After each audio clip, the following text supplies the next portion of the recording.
क्या बात है।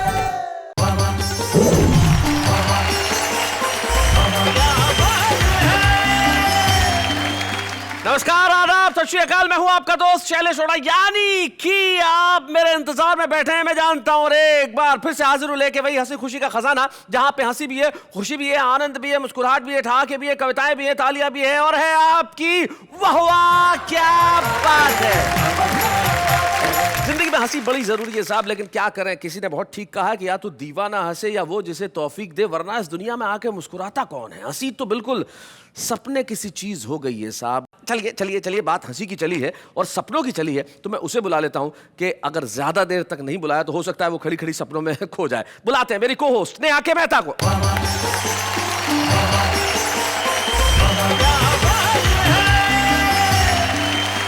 नमस्कार नमस्कार नमस्कार, मैं हूँ आप सबकी स्वप्न सुंदरी अंजलि तारक मेहता। स्वप्न सुंदरी? यस। जो सिर्फ सपने में सुंदर दिखती है। Of course ji. एपिसोड है सपनों पे, तो स्वप्न सुंदरी ही सही जी। और आप सबका सपनों से सुंदर शो में स्वागत करती हूँ, जिसका नाम है वाह वाह क्या बात है। सपने हर आदमी देखता है और उसे देखने भी चाहिए। छात्र को ये स्वप्न कि वो पास हो जाए, टीचर को ये स्वप्न कि पूरी क्लास बहुत अच्छा करे, जनता को ये स्वप्न कि नेता ठीक ठाक काम करे, नेता को ये स्वप्न कि वो जीत जाए, पत्नी को ये स्वप्न कि पति समय पे घर आ जाए, पति को ये स्वप्न कि जब समय पे घर आए तो पत्नी मुस्कुराती मिले, बच्चों को ये स्वप्न कि पापा टॉफी लेके आए, और पापा को ये स्वप्न कि बच्चे बड़े होके पढ़ लिख के अच्छे आदमी बने। हमारा ये स्वप्न कि आपको हंसाएं, और आपका ये स्वप्न कि हम कहें वाह वाह क्या बात है। तो तुझे लागे ना नजरिया, ओढ़ ले चुनरिया, तेरे जीने गाए मेरे दिल पे गिराए रे बिजुरिया, बिजुरिया, तेरे जीने गाए मेरे दिल पे गिराए रे बिजुरिया, बिजुरिया। मैंने एक बच्चे से पूछा तुझे 8 का पढ़ा आता है? बोले हाँ आता है। 8 है कम 8, 8 दूनी 16, 8 तिया 24, 8 चौके 8 पंजे 8 छक्के 8 सत्ते 8 नमे 8 दाम 80। मैं बोला चुप, तेरा तो जीवन बर्बाद है। वो बोला सर पहाड़ा भूल गया तो क्या हुआ, धुन तो पूरी याद है। ले गई खरीद कर माचिस नहीं जली तो लौट के दुकानदार से वो लगी लड़ने, और तीली को निकाल कर रगड़ा जो दाढ़ी पर, फौरन ही तीली लगी आग को पकड़ने। तो बोली यह देख कर इसको जलाने है तू घर से मैं आऊंगी क्या, मुझे रोज रोज तेरी दाढ़ी पे रगड़ने। एक बार हम भी कर रहे थे यात्रा, प्लेटफॉर्म पर देखकर सवारियों की मात्रा, हमारे पसीने छूटने लगे, हम झोला उठाकर घर की ओर फूटने लगे। तभी एक कुली आया, मुस्कुरा के बोला अंदर जाओगे? कंधे पे उठाना पड़ेगा, धक्का दे के अंदर पहुंचाना पड़ेगा, मंजूर हो तो बताओ। हमने कहा देखा जाएगा, तुम उठाओ। कुली ने बजरंगबली का नारा लगाया और पूरी ताकत लगा के हमें जैसे ही उठाया कि खुद बैठ गया। हाथ जोड़कर बोला बाबूजी भगवान ही आपको उठा सकता है। मैंने एक बार अपने पति से कहा क्यों जी, अगर मैं आपसे लड़ झगड़ कर कहीं दूर चली जाऊं तो तुम क्या करोगे? रोगे? अखबारों में विज्ञापन दोगे? कैसे कैसे विज्ञापन दोगे, जरा मुझसे भी तो कहो। पति ने कहा री पगली, मैं तेरा शुभ चिंतक हूँ, लिखूंगा जहां भी रहो खुश रहो।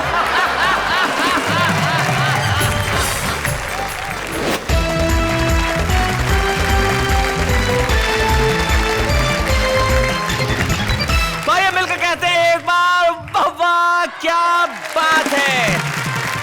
हमारे साथ हमारे 3 कवि मित्र हैं। हमारे साथ सबसे पहले जो बैठे हैं, शानदार, ऐसा लग रहा है जैसे पंचायत का चुनाव लड़ के सीधे सीधे आ रहे हैं या जाके लड़ेंगे। नाम इनका फारूक सरल है, लेकिन सरल साहब चुनाव मत लड़िएगा, क्योंकि इन दिनों चुनावों में सरल लोग चुनाव नहीं लड़ते हैं, काफी टेढ़े लोग चुनाव लड़ते हैं, इसलिए आपकी जगह यही ठीक है, आप अदब की महफिल में रहिए। हम स्वागत करते हैं फारूक सरल का। फारूक सरल साहब के पास जो बैठे हैं वो बैठे हैं, वो ऐसे योगी किस्म के आदमी है कि कहीं भी बैठ सकते हैं। इतने अद्भुत व्यक्ति हैं प्रदीप चौबे कि एक बार इनके 15 शिष्य थे और 15 शिष्यों को इन्होंने कहा कि रास्ते में जाना और कहीं कोई महिला दिख जाए तो महिला को देखना मत, बस मुंह से कहना राम राम राम। अब इनके शिष्य भी इनकी तरह 15 ही शिष्य निकले और एक शिष्य की अचानक आवाज आई, राम राम राम, तो बाकी 14 एक साथ बोले, कहाँ है, कहाँ है, कहाँ है। जैसे गुरु वैसे चेले। तो ये हमारे मठाधीश हैं हास्य के, जो प्रदीप चौबे जी यहाँ पे बैठे हैं। उनके पास जो बैठे हैं वो भी इसलिए बैठे हैं कि ये विवादास्पद ढांचा है। एक ऐसा व्यक्ति जिसकी आंखों में करुणा और रुदन का ऐसा स्थायी भाव है, जिसे देख के ये लगता है कि उसका जन्म केवल चंदा लेने के लिए हुआ है। लेकिन दिनेश दिग्गज एक अद्भुत व्यक्तित्व है और हमारे बड़े ही कमाल के कवि हैं। और इस आत्मविश्वासी कवि को मैं सबसे पहले इस मंच पे बुलाना चाहता हूं कि दिग्गज जी जरा आइए, कुछ सुनाइए, और भाई आप लोग जरा तालियां।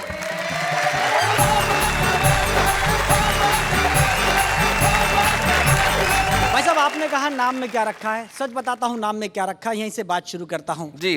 कि सत्य प्रकाश झूठ बोलते बोलते थक गया, सत्य प्रकाश झूठ बोलते बोलते थक गया, शांति प्रकाश पता नहीं क्या क्या पक गया, रोशन लाल जीवन भर अंधेरों से हारा, सुखराम सदा रोता हुआ मिला, मांगी लाल नोटों पे सोता हुआ मिला, क्या बात, मिश्री लाल ने आज तक मिठाई का स्वाद नहीं चखा है। इसीलिए तो कहता हूँ भाई साहब, नाम में क्या रखा है। भाई बहुत अच्छे, बढ़िया बढ़िया भाई, वाह वाह वाह वाह। अलग अलग ढंग से बातें होती है।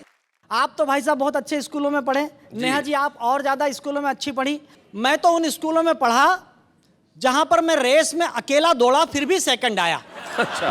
तो मैंने टीचर से पूछा कि मैं सेकंड क्यों आया, वो बोले जिसे फर्स्ट आना था वो आज स्कूल नहीं आया। वैसे तुम रेस की बात कर रहे थे, मुझे याद है प्रदीप चौबे जी एक बार अपने घर में मोबाइल फोन लेके घुसे दौड़ते हुए। बीवी ने पूछा कैसे, बोले रेस में जीत के आया हूं। तो बोले सेकंड कौन आ रहा है, बोले जिसका मोबाइल है। जहां मेरे युवा दोस्त बैठे हुए, उन्होंने स्कूलों में पढ़ा होगा 8 का टेबल, 8 1 जार 8, 8 2 जार 16, जो भी आपने पढ़ा। हम जब स्कूलों में पढ़ते थे तो हमें पढ़ाया जाता था 8 एकम 8, 8 दूनी 16, 8 तिया 24। देखिए, मैंने एक बच्चे से पूछा तुझे 8 का पहाड़ा आता है, बोले हाँ आता है। उसने मुझे सर 8 का पहाड़ा किस ढंग से सुनाया। 8 एकम 8, 8 दूनी 16, 8 तिया 24, 8 चौके 8 पंजे 8 छक्के 8 सत्ते 8 नमे 8 दाम 80। मैं बोला चुप, ये बीच में क्या करता है, तेरा तो जीवन बर्बाद है। वो बोला सर पहाड़ा भूल गया तो क्या हुआ, धुन तो पूरी याद है। अच्छा, ड्राई सब्जेक्ट में से हंसी निकालते हैं भाई साहब हम जी। ब्लैक बोर्ड पर मैंने एक शब्द लिखा इलेक्ट्रिसिटी। सर आप बताइए इसमें कोई हंसने की बात थी क्या? बात ही नहीं है। एक बच्चे से मैंने पूछा, वो स्टेमर करता था, तुतलाता था, अटकता था। मैंने कहा बेटे क्या लिखा हुआ है, बोला मास्टर जी इलेक्ट्रिसिटी। मैंने कहा ये फ्यूज बल्ब है, इसे बोलना नहीं आता। 3 दिन बाद उसकी मम्मी आई। मैंने कहा आपका बच्चा इलेक्ट्रिसिटी को इलेक्ट्रिसिटी बोलता है, पूरी क्लास हंसती, अच्छा नहीं लगता। उसकी मम्मी कहने लगी मास्टर जी माफ कर दो ना, बच्चा छोटा है, इसकी कैपेसिटी ही कितनी है। अरे मैंने कहा बल्ब फ्यूज नहीं है, स्विच खराब है। 4 दिन बाद पिताजी आए। मैंने कहा आपका बच्चा इलेक्ट्रिसिटी को इलेक्ट्रिसिटी बोलता है, आपकी पत्नी कैपेसिटी को कैपेसिटी बोलती है, पूरी क्लास हंसती, अच्छा नहीं लगता। उसके पिताजी कहने लगे मास्टर जी बात बहुत छोटी सी है, पर फोकट की पब्लिसिटी मत करो यार। मैंने कहा ना बल्ब फ्यूज है ना स्विच खराब है, पावर हाउस में ही फॉल्ट है। मैंने उस बच्चे से कहा तुम्हारे घर में कोई और है, बोले दादाजी हैं 80 साल के। मैंने कहा भेजो उस आइटम को भी चेक करेंगे। दादाजी आए, नमस्कार। मैंने कहा नमस्कार, क्या हो गया? मैंने कहा आपका पोता इलेक्ट्रिसिटी को इलेक्ट्रिसिटी बोलता है, आपकी बहू कैपेसिटी को कैपेसिटी बोलती है, आपका बेटा पब्लिसिटी को पब्लिसिटी बोलता है, पूरी क्लास हंसती है, अच्छा नहीं लगता। बोला मास्टर जी ये तो सब जाहिल और गंवार हैं, इन्होंने यूनिवर्सिटी का कभी मुंह ही नहीं देखा। और हकीकत है साहब, शिक्षा क्या हो गई है जी। पुराने जमाने में होता था कोई बच्चा स्कूल नहीं आता था तो स्कूल से 4-5 बच्चे जाते थे, उसके हाथ पैर पकड़ के उसे ऐसे ऐसे करके लाते थे। आंचलिक भाषा में कहते हैं टांगा टोली करके लाते थे जी। ये दृश्य खत्म हो गए, शिक्षा के प्रति अनुराग खत्म हो गया।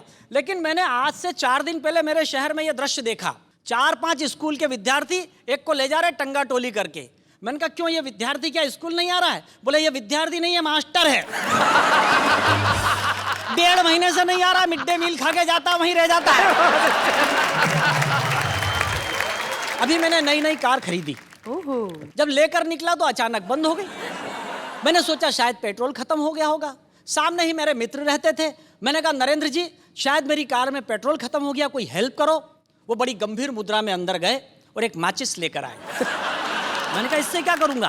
बोले पेट्रोल चेक कर लो। मैंने कहा इससे पेट्रोल कैसे चेक करूंगा? बोले सुनो, अगर कार में पेट्रोल नहीं हुआ तो तुम्हें पता चल जाएगा, और अगर हुआ तो कल न्यूज़पेपर के माध्यम से पूरे शहर को पता चल जाएगा कि पेट्रोल था।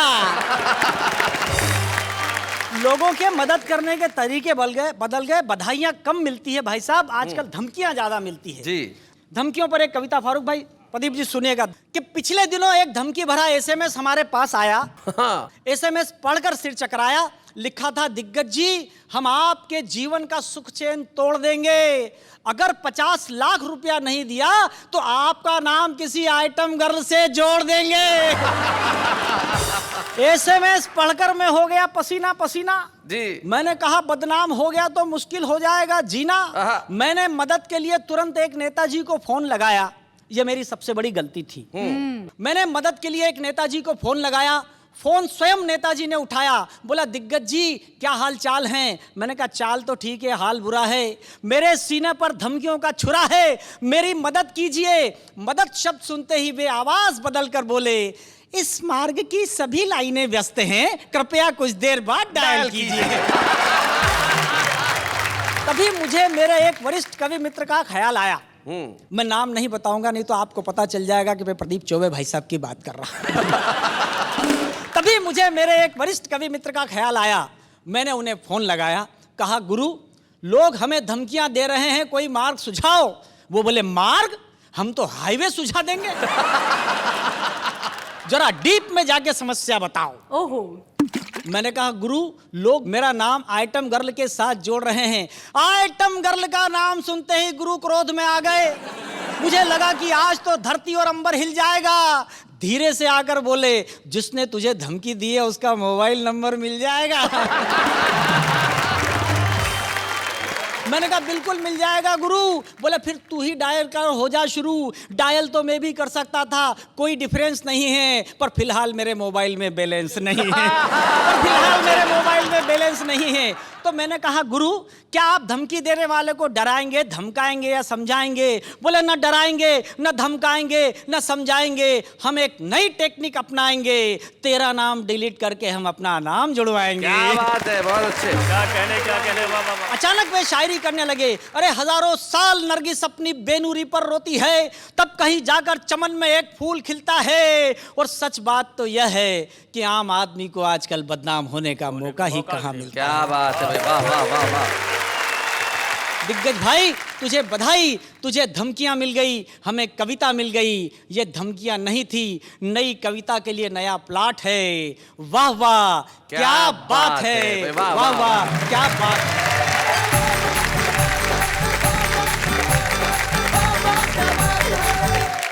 बहुत बढ़िया भाई दिनेश दिग्गज, आपने बहुत अच्छा सुनाया। दिनेश मेरा बड़ा पुराना ही विद्यार्थी है और मैं जानता हूँ कि इसको धमकियाँ ऐसी जिंदगी के अंदर आती रहती, लेकिन धमकियाँ सपनों में भी होती है। एक बीवी सुबह ही सुबह उठी तो पति ने धमका दिया। बोले, जो पड़ोस में सुनीता रहती है, रात को मेरे सपने में आई थी। तो बीवी बोली, अकेले ही आई होगी। बोले, क्यों? बोले, उसका पति मेरे सपने में आया था। तो अगर धमकियां आप देंगे तो कई बार सामने से भी कुछ गड़बड़ हो सकती है, लेकिन कुछ लोग होते हैं जीवन में बड़े सरल होते हैं, उन्होंने कुछ लेना देना नहीं होता। तो आचरण, व्यवहार, कलम, कविता, सबसे सरल व्यक्ति को हम बुलाते हैं, जिनका नाम फारूक सरल है। हम जोरदार तालियों से स्वागत करते हैं।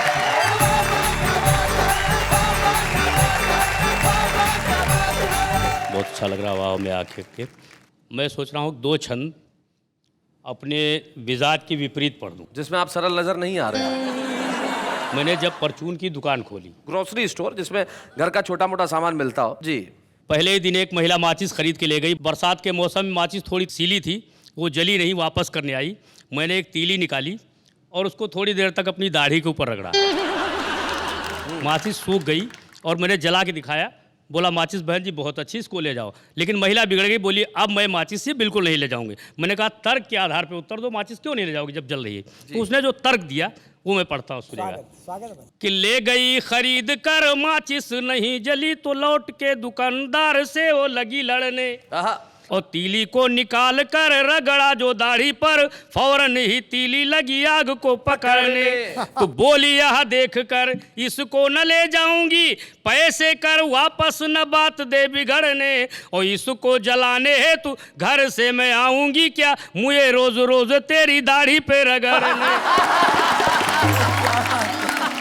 वाह भाई वाह वाह, क्या बात है। अक्सर पत्नियों में नोक झोंक चला करती है। जी। नोक झोंक जब ज्यादा बढ़ जाती है तो कभी कभी पत्नियां अटैचियां बांध लिया करती हैं। आप सब जानते हैं अटैची बांध करके पत्नी कहाँ जाती है। जी। अधिकांश विश्वास पतियों को होता कि मायके ही गई, लेकिन बताती नहीं। एक छंद वहां से निकलता जी।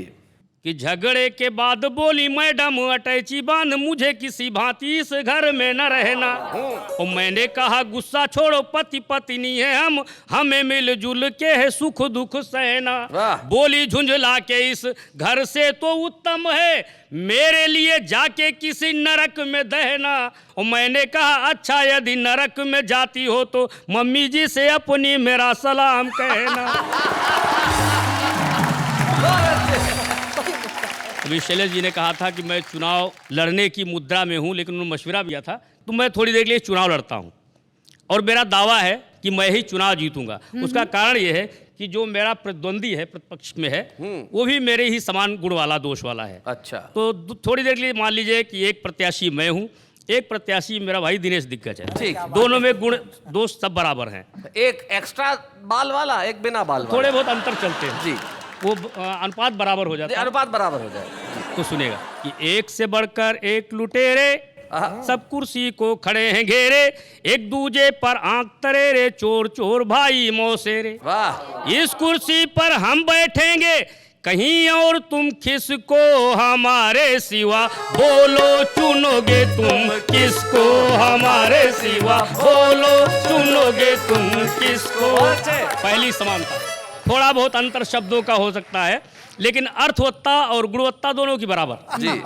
कि मैं झगड़ा लूं ये है लड़ाकू, मैं चंगेजी हूँ ये हलाकू, मैं हूँ छुरी और ये चाकू, मैं भी डाकू ये भी डाकू। क्या बात है। और दोनों देश को ही लूटेंगे, चुनिए चाहे जिसको हमारे सिवा, बोलो चुनोगे तुम किसको हमारे सिवा, बोलो चुनोगे तुम किसको। कि राजनीति का एक ककहरा, राजनीति का एक ककहरा, अपना मकसद एक ही ठहरा, वाह। दोनों का संबंध है गहरा, मैं हूँ अंधा ये है बहरा। क्या बात है। दोनों नहीं सुने देखेंगे, रोज चाहे सिसको हमारे सिवा, बोलो चुनोगे तुम किसको हमारे सिवा, बोलो चुनोगे तुम किसको। ये लड़ाई झगड़े सिर्फ थोड़ी देर के होते हैं, उसके बाद फिर हम एक हो जाएंगे। कि बस चुनाव भर हम्मा हम्मा, बस चुनाव भर हम्मा हम्मा, धमा चौकड़ी धम्मी धम्मा, जीत गए तो दम्मा दम्मा, वल्ले वल्ले छम्मा छम्मा। क्या बात है। एक करेगा वहाँ भांगड़ा, एक करेगा डिस्को, हमारे सिवा बोलो चुनोगे तुम किसको हमारे सिवा, बोलो चुनोगे तुम किसको। भाई क्या बात है।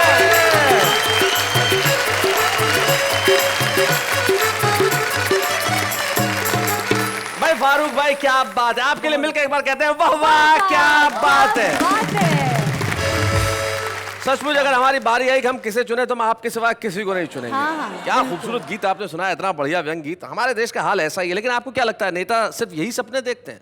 प्रदीप भाई, एक नेता एक सपना देखता था कि रोज सपने में रात को चुनाव हार जाता था तो डॉक्टर के पास पहुंचा, कुछ दवाई दीजिए, मैं रोज रात को सपने में चुनाव हार जाता हूँ। डॉक्टर ने दवाई दी, दूसरे ने आया, बोले क्या दवाई दी?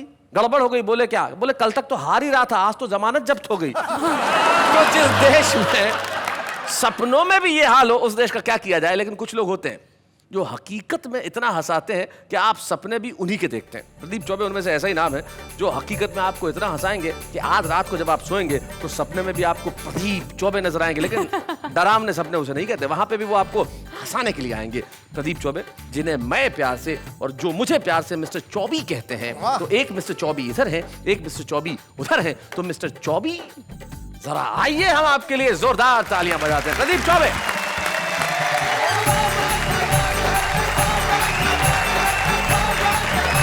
बड़ी मुसीबत होती है कवियों की, और ख़ासकर हास्य कवियों की।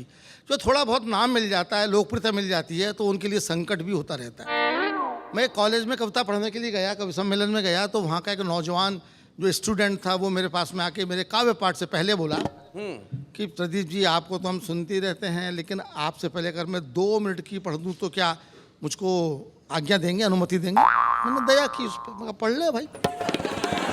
मैं कहा 2 मिनट रहेगा ना? हाँ बोले, भरोसे का आदमी हूँ, मगर माइक अच्छों को नहीं छोड़ता सा। मेरे पढ़ने के पहले 2 मिनट के लिए आया हुआ कवि, उसने जो कुछ किया वो इस कविता का विषय है। सुना। केवल 2 मिनट के लिए आया हुआ कवि जब 2 घंटे कविता पढ़ गया तो पीछे बैठे हुए कवियों का मानसिक संतुलन बिगड़ गया। एक ने उसका कुर्ता पकड़ के खींचा। कुर्ता काफी पुराना था, कुर्ता काफी पुराना था, आधा हाथ में आ गया। फटा हुआ कुर्ता देख के कवि ताव खा गया, पलट के बोला, क्या कुर्ता ही फाड़ दिया? 1 घंटा और पढ़ूंगा। और वो फिर शुरू हो गया। कवियों में टेंशन भी दोबारा शुरू हो गया। बड़े कवि ने छोटे कवि से कहा, ये कुर्ते से नहीं मानेगा। तो साहबी वाली बात है, जो आपके हंसने के लिए जिंदगी मिलती है। 2 बैठे हैं बेचारे यहाँ पे, इनको गंजा गंजा कह करके, ये मुझे बहुत बुरा लगता है, बहुत बुरा लगता है। भाई गंजों के अनुभव बड़े शार्प होते हैं। एक गंजे के पास खड़ा था, एक विराट गंजा था। ये तो क्या लगते हैं, वहाँ तो पूरा मैदान ही साफ था, दूर तक कहीं छाया नहीं थी, पूरा मैदान चमक रहा था। अगला धूप में और खड़ा था और तेल भी लगा रखा था। मेरी तो निगाह तक फिसल रही थी।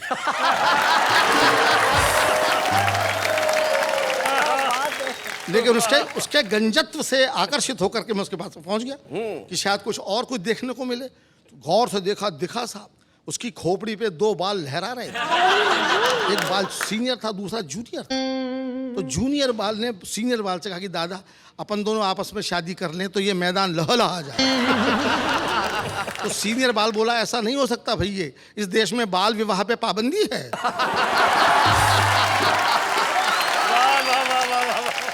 रेल यात्रा की कविता में सुना देना चाहता हूं। आज तो रेलों में बड़ी सुविधाएं हैं साहब, एसी वेसी हैं, तमाम है, सब कुछ है। एक ज़माने में रेलों में केवल रेल ही होती थी।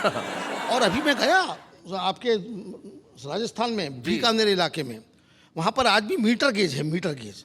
वो शायद आप मीटर गेज के बारे में नहीं जानते होंगे, क्योंकि ब्रॉड गेज चलता है आजकल, मुझे खुद नहीं मालूम था जी। और वहाँ मीटर गेज थी, उसी में बैठना था। तो मैंने गार्ड से पूछा कि गार्ड साहब, मीटर गेज किसको बोलते हैं? तो बोला, बैठ के देखो। मैं बैठ गया, उसी में जाना था। मीटर गेज में बैठने के बाद मुझे पता चला कि वो गाड़ी 1 घंटे में 1 मीटर जाती थी।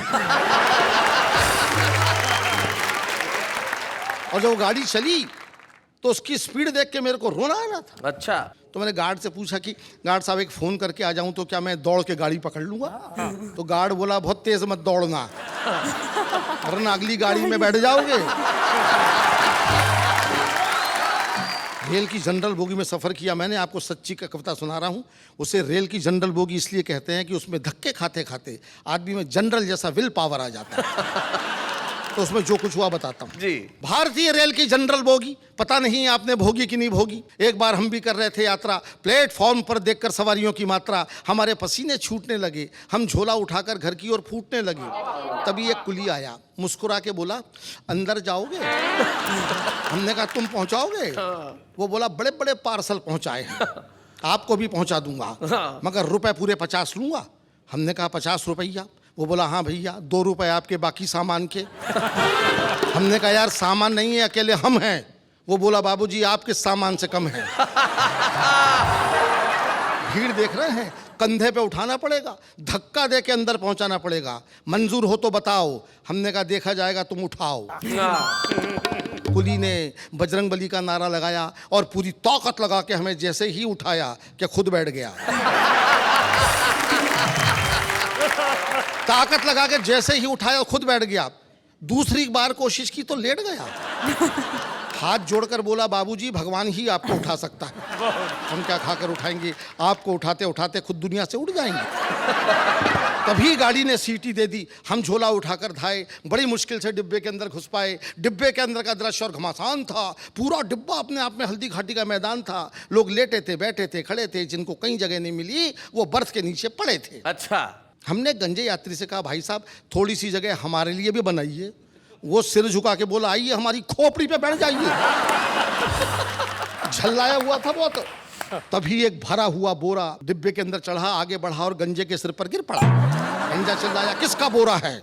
बोरा फौरन खड़ा हो गया और उसमें से एक लड़का निकल के बोला, अकेला बोरा नहीं है अंकल जी, बोरे के अंदर 12 साल का छोरा है। अंदर आने का यही एक तरीका है, हमने अपने माँ बाप से सीखा। वाह। आप तो एक बोरे में घबरा रहे हैं, जरा ठहर तो जाओ, अभी गद्दे में लिपट के हमारे बाप जी अंदर आ रहे। उनको आप कैसे समझाएंगे? हम तो खड़े भी हैं, वो तो आपकी गोद में लेट जाएंगे। एक और देखिए छोटा सा व्यंग है जी। एक यात्री बर्थ के नीचे से निकलता हुआ अपनी आंखें मलता हुआ फिल्मी अंदाज में बोला, मैं कौन हूं? मैं कौन हूं? उसका पड़ोसी बोला, शुक्र करो बेटा कि हो, वरना कल रेलवे कर्मचारी पूछते कि ये कौन था। इतना सुनते ही पूछने वाला मौन था। मगर एक अंतिम सीन तो आपको जरूर अच्छा लगेगा, क्योंकि आपको भी ऐसा अनुभव आया ही होगा। अचानक गाड़ी बड़ी जोर से हिली। एक यात्री खुशी के मारे चिल्लाया, अरे चली चली। दूसरा बोला, जय बजरंगबली। तीसरा बोला, या अली। हमने कहा, गाड़ी तो बगल वाली जा रही है। गाड़ी तो बगल वाली जा रही है और तुमको अपनी चलती नजर आ रही है। प्यारे, सब नज़र का धोखा है। दरअसल ये रेलगाड़ी नहीं, हमारी ज़िंदगी है, और ज़िंदगी में धोखे के अलावा और क्या होता है? क्या होता है? क्या बात है, वाह वाह वाह।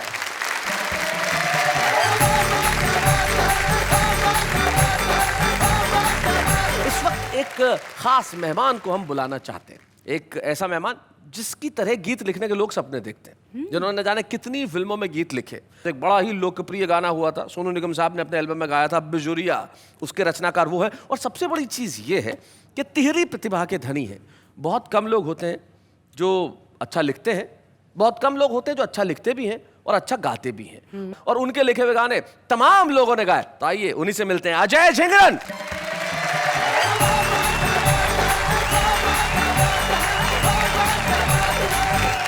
पहले वही गीत पेश करूंगा जो मेरी पहचान बना हुआ है पूरे देश में। मेरा पहला गीत था, तो मुझे आज भी वो लम्हा याद है जब वो गीत रिलीज हुआ था, तो मैं कैसे भाग के ऑडियो की शॉप पे गया था खरीदने के लिए अपना कैसेट। ये सपना होता है, सहारनपुर से एक लड़का आता है जिसका नाम अजय झिंगरन होता है, और इनकी एक ख्वाहिश होती है कि जब मेरा गाना आया तो मैं ऑडियो कैसेट खरीद के लाऊं। ये ख्वाहिश पूरी हुई। एक खूबसूरत गाना अजय हमें सुना रहे हैं जो अजय ने लिखा।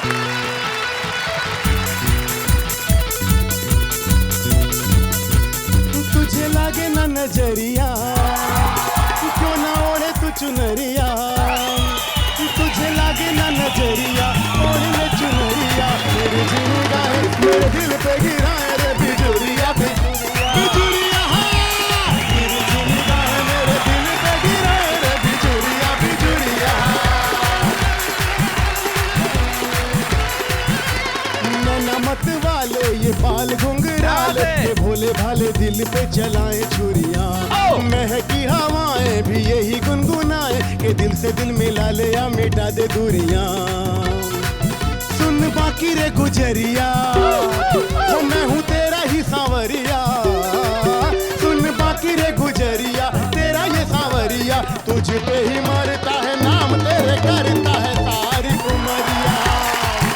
पंक्ति देखिए, ख्वाबों की तू रानी है, गीतों की जवानी है, तेरे बिना अब कहीं लागे ना जिया। इतनी सी कहानी है, तू ही जिंदगानी है, गोरिया ये तूने कैसा जादू है किया। हो सुन बाकी रे गुजरिया, हो मेरी भोली सी बावरिया। हो सुन बाकी रे गुजरिया, भोली सी बावरिया। तेरी अंगड़ाई मेरे दिल पे है छाई, आए पन के बदरिया। ओ तेरी अंगड़ाई मेरे दिल पे है छाई, आए बन के बदरिया। ओ तिरछी निगाहें मेरे दिल पे गिराए रे बिजुरिया, बिजुरिया। Thank you. क्या बात है अजय भाई, क्या बात है। मैं जानता हूं कि आप जब बिजुरिया जैसे हिप हॉप लिखते हैं और कमाल करते हैं, वहीं आप शानदार कव्वाली भी लिखते हैं, तो क्यों ना वो सुना। बिल्कुल, आपका आदेश सर आंखों पर जी। दिम दिम ताना धीरे नाम, ताना ना नाम, दिम दिम ताना धीरे नाम, दिम दिम ताना धीरे नाम, ताना ना नाम, दिम दिम ताना धीरे नाम। मुझ में ही छुप के छले जिया, मुझ में ही छुप के छले जिया। अरे मोरा पिया बेरू पिया, मोरा पिया बेरू पिया। छब दिखला के कहाँ छुपा पिया। क्या बात है। बहरू पिया, क्या बात अरे है? मोरा पिया बहरू पिया। इसकी हकीकी की पंक्तियां देखिएगा। इरशाद। मेरे लब पे तेरे नगमे जवां हैं, मेरे दिल पे तेरे दिल के निशान हैं, कि अब मैं बन गया तू और तू मैं, कोई कह दे जुदा हम तुम कहाँ हैं, मुझ में ही छुप के छले जिया, क्या बात है? मोरा पिया बहरू पिया। फोटो पे इनकार बहुत है,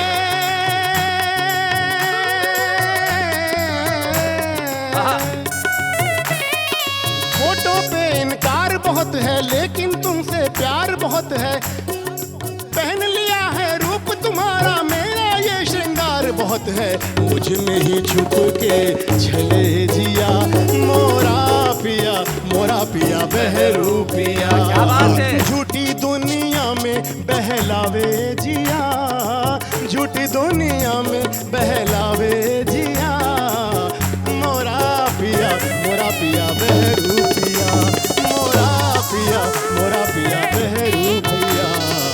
क्या बात है यार, क्या बात है।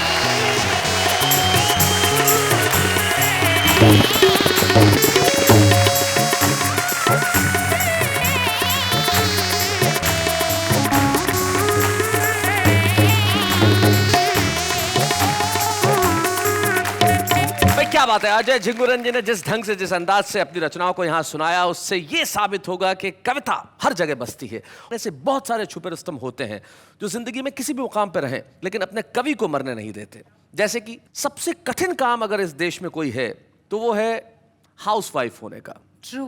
लेकिन कुछ छुपे रुस्तम ऐसे होते हैं जो घर में रह के सिर्फ घर ही नहीं संभालते, लफ्ज़ों को भी संभाल के रखते हैं, अल्फाज भी उनके पास होते हैं। एक ऐसी ही छुपे रुस्तम आज हमारे साथ है जो दुर्ग में रहती हैं। नाम उनका श्रीमती शशि दुबे है और मैं जानता हूँ उनके पति को ये कह देना चाहता हूँ कि आज ये छुपे रुस्तम के रूप में आ रही हैं, कल आपके लिए बहुत बड़ा चैलेंज होने वाली है। डॉक्टर शशि दुबे।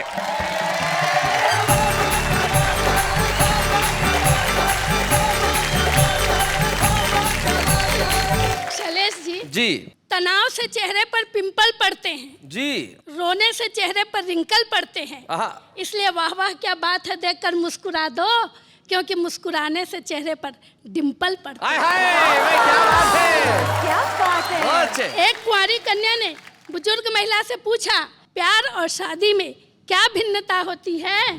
महिला ने कहा, रे पगली, प्यार अंधा होता है हाँ। और शादी आंखें खोल देती है। प्यार में दो दिल इतने पास आ जाते हैं, इतने पास आ जाते हैं कि बिना बोले एक दूसरे की सारी बातें समझ जाते हैं। क्या बात है। और शादी में शरीर तो पास रहते हैं किंतु दिल इतने दूर हो जाते हैं, इतने दूर हो जाते हैं कि बिना चिल्लाए एक दूसरे को अपनी बातें समझा नहीं पाते। क्या बात है भाई, बहुत बढ़िया। प्यार है टॉफी जो रहती तो कुछ देर तक है किंतु मुंह में मिठास घोल देती है, और शादी है च्युइंग गम जो रहता तो देर तक है पर मुंह बेस्वाद कर जाता है। वाह वाह। दरअसल प्रेमिका नाम है प्यास का हाँ। और पत्नी नाम है तृप्ति के एहसास का। वाह वाह वाह। पुरुष प्यास की खातिर बार बार प्रेमिका के पास जाता है किंतु पत्नी के बिना रह भी नहीं पाता है। भाई वाह वाह वाह वाह, बहुत अच्छे। पुरुष चाहता है दोनों हाथों में हो लड्डू किंतु अरे ओ निखड्डू, तुझे इतनी सी बात समझ में नहीं आती है कि एक म्यान में दो तलवारें कभी रह नहीं पाती। क्या बात है, बहुत अच्छे। हर पत्नी की यही इच्छा होती है कि उसका पति उसे आई लव यू बोले, हाँ। किंतु पति सब कुछ कहता है, बस यही 3 शब्द नहीं। यही भाई बहुत अच्छे। यही जानने के लिए मैंने एक बार अपने पति से कहा, क्यों जी, अगर मैं आपसे लड़ झगड़ कर कहीं दूर चली जाऊं या घर से भाग जाऊं तो तुम क्या करोगे?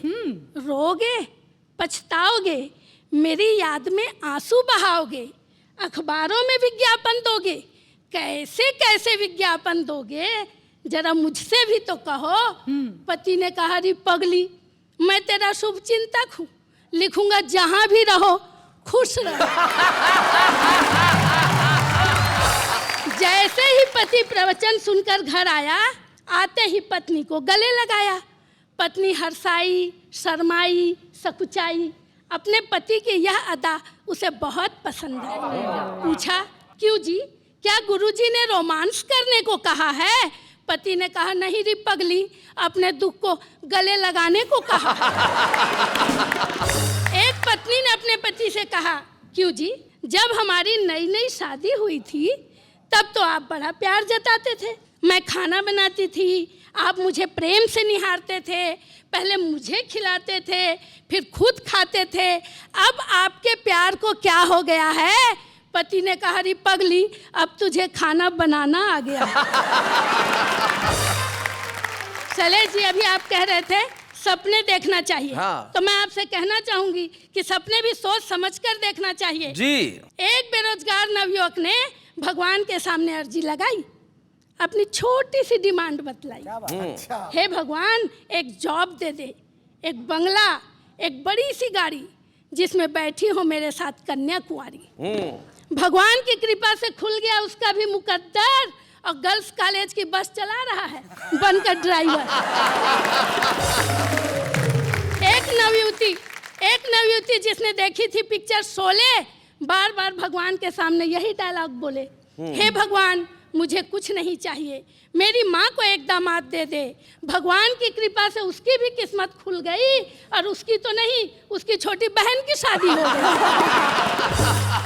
तो शैलेश जी, रोने से तो आंसू भी पराये हो जाते हैं जी, और हंसने से पराये भी अपने हो जाते हैं। वाह वाह। इसलिए वाह वाह क्या बात है, देखते रहिए, मुस्कुराते रहिए, हंसते रहिए। क्या वाह बात, वाह वाह, वाह। क्या बात है भाभी जी।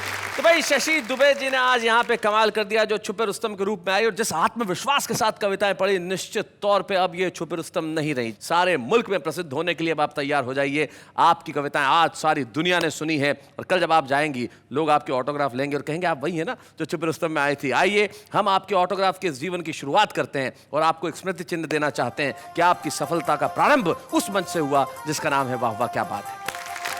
बच्चे हैं या बूढ़े हैं, नर है या नारी है, हंसी देने वालों के सब ही आभारी है, कविता सुनाने वाले अब सबके साथ है। क्या बात है। वैसे अब मुझे समझ में आ गया क्या? कि सपने वही देखने चाहिए जो साकार हो सके। ओके, यानी कि अब तुम एंकर बनने का सपना नहीं देख रही हो। वो सपना नहीं है। चलिए, सपने वही देखने चाहिए जो साकार हो सके, लेकिन सपने जरूर देखने चाहिए और ये कभी तय नहीं करना चाहिए कि मैं जो सपना देख रहा हूं वो साकार होगा या नहीं, क्योंकि सपना देखना मेरा कर्तव्य है और उन्हें साकार करना उसकी जिम्मेदारी है। लेकिन उसकी जिम्मेदारी निभाने से पहले हमें अपना परिश्रम तो करना पड़ेगा। और इस देश का आम आदमी जो है वो बड़े सपने देखता है, हकीकत में बातें कड़वी कड़वी कहता है, लेकिन सपने बड़े अच्छे देखता है। अब उनके सपने और हकीकत की बातें क्या होती है जरा देखते हैं। उम्र काफ़ी नादान है मेरी, हंस के जीने की पहचान है मेरी, दिल दुखों से भरा हो आपका तो मेरे पास आइए, दिल रिपेयर करने की दुकान है मेरी। हार से पहले मैं उम्मीद क्यों छोड़ूं? दया बोला पेमेंट सबको मिलता है, दरवाजा हमेशा मैं ही क्यों तोड़ूं? गॉड ने दिन बनाया और नाम दिया आफ्टरनून, रात की रोशनी बनाई और नाम दिया मून, सोच समझ कर तुम्हें बनाया और नाम दिया कार्टून। उंगली में चुभी सुई, अरे उंगली में चुभी सुई, उई उई उई उई। हरो फूल बरसाओ, मेरा दोस्त आया है, होठों पे मुस्कान, गली में महक लाया है, जिसे थी पानी से एलर्जी, आज वो साबुन से नहा के आया है।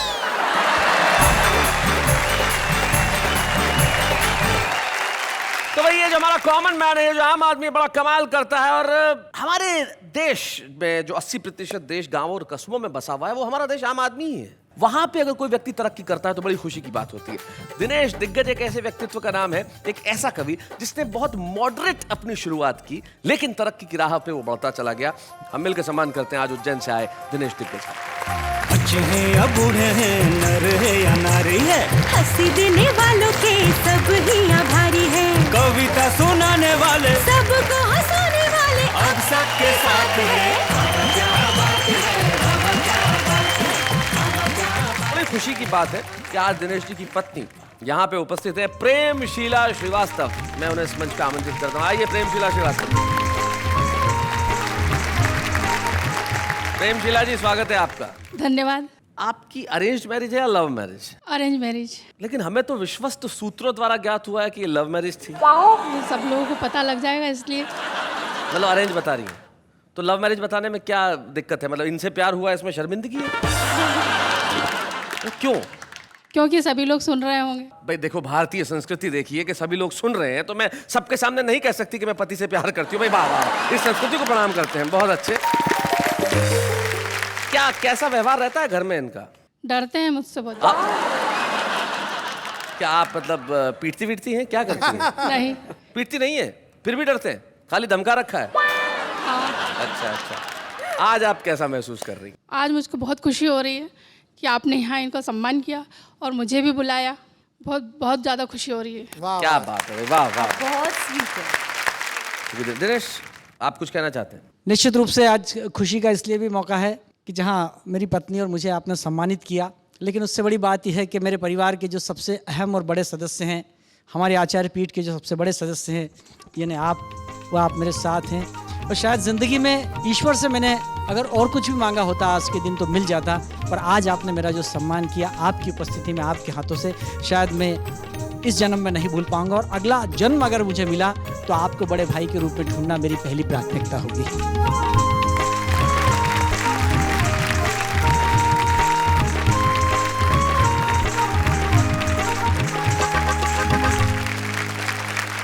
गणेश, मैं आपको ये कहना चाहता हूँ, आप, प्रेमशिला, फारूक भाई, प्रदीप चौबे या तमाम वो कवि जैसे शशि जी यहाँ आई आज और उन्होंने छुपे रुस्तम के रूप में कविताएं पढ़ी, या अजय जी आए, हम तमाम लोग हिंदुस्तान की आत्मा में से निकले हुए लोग हैं। इसलिए तमाम वो लोग जो चाहे छोटी जगहों पर रहते हैं, लेकिन उन्हें जाते जाते एक शायर के 2 शेर कहना चाहता हूँ। आप कहीं भी रहें, लेकिन अगर आप में सपने देखने की हिम्मत है, उन्हें सच बनाने की ताकत है, तो आगे बढ़िए।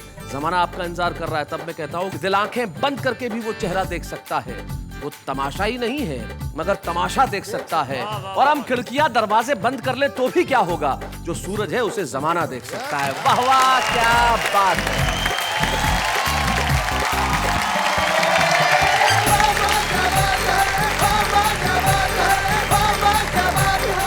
ऐसे और भी मजेदार वीडियो के लिए हमारे चैनल को लाइक, शेयर और सब्सक्राइब करें।